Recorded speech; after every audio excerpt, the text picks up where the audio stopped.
education. And I'm happy to be here today and hear your presentations.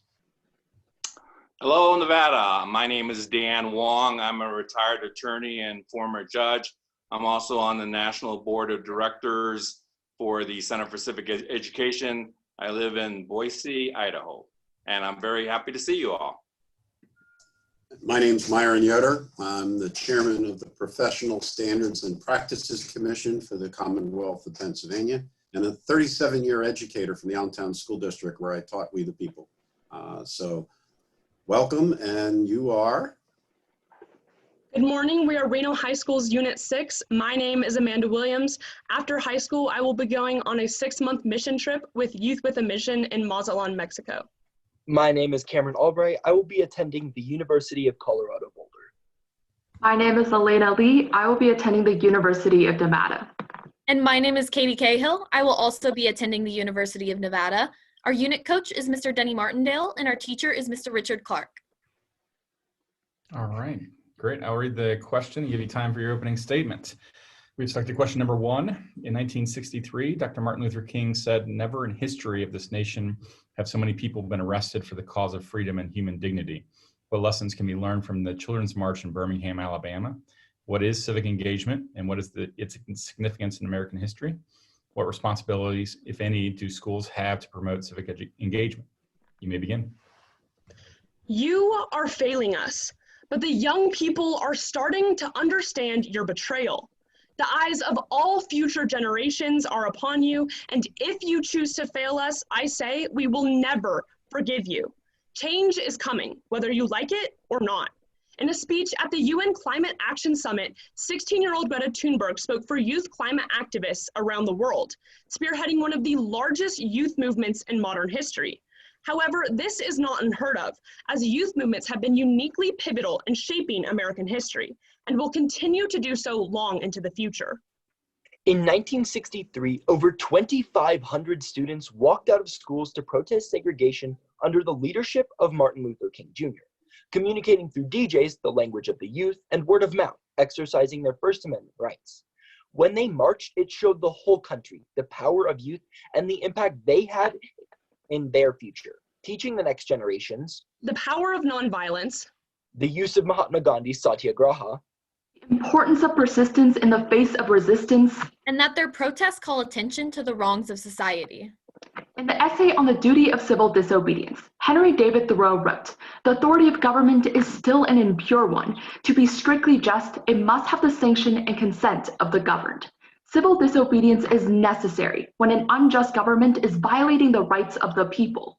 Protests and civil disobedience have played a large role in our history. However, an often overlooked role is that of youth." Sarah Parker Raymond gave her first abolitionist speech in 1831 at the age of 16, and it is estimated that 80% of those who left through the Underground Railroad were in their late teens and early 20s. The Factory Girls Association in the 1830s went on strike when factory owners cut wages. In 1969, the case Tinker versus Des Moines was decided, protecting the rights of students to protest the Vietnam War. This and other protests led to the decision of Oregon versus Mitchell and the ratification of the 26th Amendment, lowering the voting age to 18 as a result of youth movements. Following the Stoneman Douglas High School shooting in 2018, students in Parkland, Florida launched the #NeverAgain campaign for stricter gun control by raising $3.7 million, giving interviews, and staging walkouts in protest for change. In support of Parkland, walkouts for gun control legislation happened at schools across the nation, ours included, on March 14, 2018. As a result, 67 new gun laws were enacted in 26 states and Washington, D.C., according to a year-end report by the Giffords Law Center to prevent gun violence. A solution to provide the platform students need for civic engagement can be found in Virginia, where Fairfax County Public Schools have recently allowed one day of school off to students to be civically engaged by attending marches, meeting with lawmakers, or other forms of their choice. Schools have a responsibility to foster the desire to participate in students. The case Cook versus Raimondo, students are suing the state of Rhode Island, arguing that not teaching students how to participate in their government effectively violates the Equal Protection Clause of the 14th Amendment. However, promoting civic engagement among students is not solely the responsibility of schools. the most significant finding in the academic study, Longitudinal Gains in Civic Development Through School-Based Required Service, was that the ideals of Republican motherhood, such as education, faith, and civic participation, more so than schools, promoted civic engagement. Look to events that have shaped the past, and more often than not, you'll see youth leading the way. Through civil disobedience or peaceful protests, the loudest voices are of those who suffer the consequences of the generations that have betrayed them. At a March for Our Lives rally in Chicago, 16-year-old Maya Middleton said, "We are the turn of this century. We are the voice of change. We are here to fix what America is falling short of." Thank you.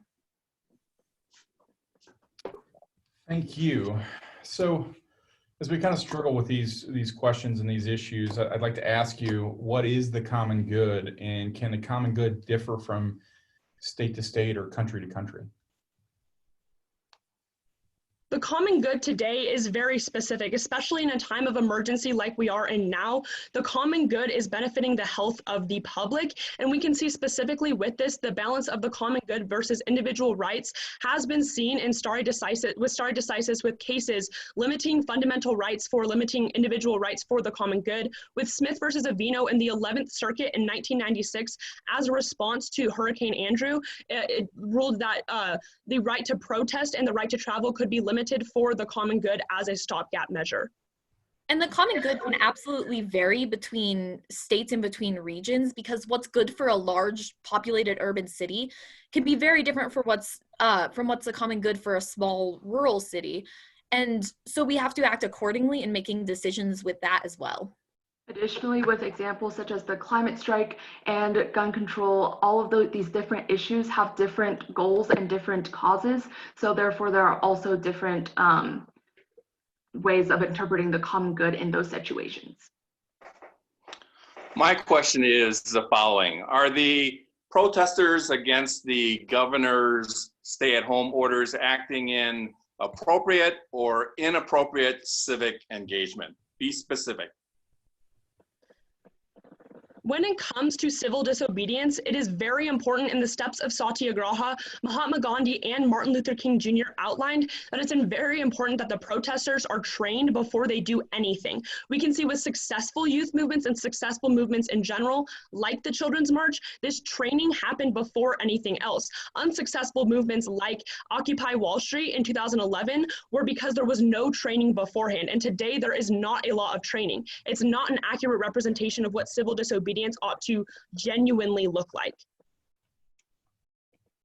When we talk about civic engagement, you handle that very nicely in terms of history, the past, the court cases, but the kids in Birmingham were your age. So my question to you is, the demand for change is an internal demand. What inside you would move you to step on to a park and run the risk of personal injury for a cause you believe in? A personal cause that I believe in would absolutely be gun control. Personally, I've experienced a mass amount of fear when a fire alarm goes off in my school, and it's something that's ridiculous to experience that in a way where it personally affects me and causes me immense stress. So we need to get out there and, as a generation, protest this change for gun control in order to make sure that children are not stressed out and not afraid of going to school.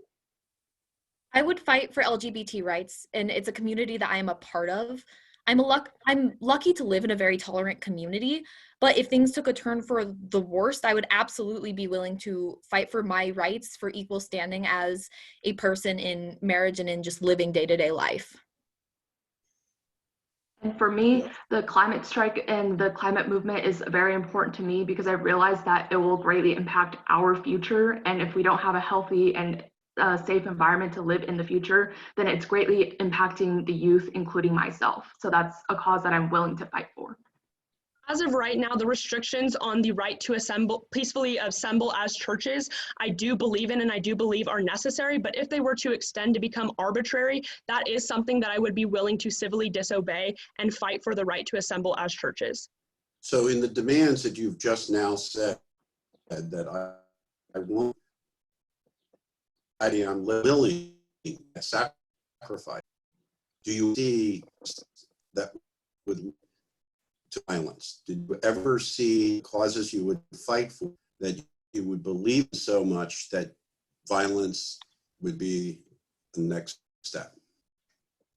Malcolm X was quoted as saying that he was for violence if non-violence meant continuing to postpone the American's black man's problem just to avoid violence. However, we can see that when non-violent movements occur, that is when change actually comes. From the Children's March, it was because the children stuck to the non-violent movements that any change occurred. So while in Satyagraha, the last step is that of overthrowing the government, non-violence is the way to go about to find the end of truth. Do you ever see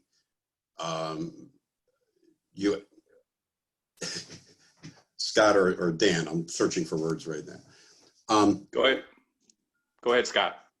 Yeah, so real quickly, when we're running out of time, but one of the questions I have is, what about where are the parents at in all this? Do you think that they are acting with, civically virtuous, or do you think that they're exploiting their children on, as it relates to the Children's March on Birmingham? In the study, Longitudinal Gains in Civic Development, one of the most important findings in that study was the fact that Republican motherhood mattered most of all, where if the mother was participating in her community and showing her civic engagement, that was most likely to involve the kids and have the kids be more likely to civically engage. However, in the Children's March, it was the children's own decision to fight for what they believed in, even oftentimes, may I continue? Please. Against their parents' will, and they explained to their parents that they were fighting not just for themselves but for their parents and their grandparents as well, and they knew what they were fighting for. Even when asked by reporters, they weren't just being used as pawns in this. Okay. All right. Good job.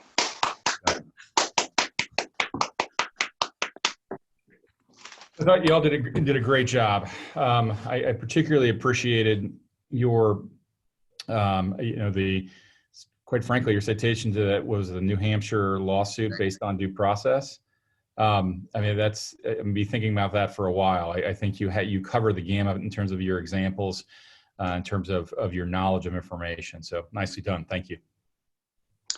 I enjoyed your presentation. I particularly enjoyed your very thorough historical recitation about the many times in our history that the youth have been the instigators and the movers and shakers to get things changed. And I thought that was very well done, as providing a very good history of it. We'll see what the future holds with regard to youth being in the forefront. I would have liked, more of an answer to my question about the protesters, because if I'm not mistaken, there were protests in Carson City both this morning and yesterday morning, and I would have liked to hear a little bit more about what you thought about that, because I know that's a big issue in Nevada and many other states, quite frankly. But I thought you did a good job in answering the cross-examination questions. Clearly, you're enthusiastic and passionate about gun control, climate, LGBTQ rights, that type of thing. And quite frankly, we're relying on you to make progress on those issues. Good job. Thank you. I'd like to mirror that as well. I thoroughly enjoyed our conversation today. It was insightful. I mirror what my fellow judges had to say in terms of running through the gamut of the youth movements that actually led to change. I was searching for words that I didn't want to occupy any more time. Where I was going was, is violence ever justified? And I was trying to get you back to the Declaration, but that's okay. I thoroughly enjoyed it. You did a wonderful job. I'm sure your coach and teacher is very proud of you. To the parents that might be behind the curtains or the other side of the computer, I thank you for supporting your students. You did a wonderful job. Good job.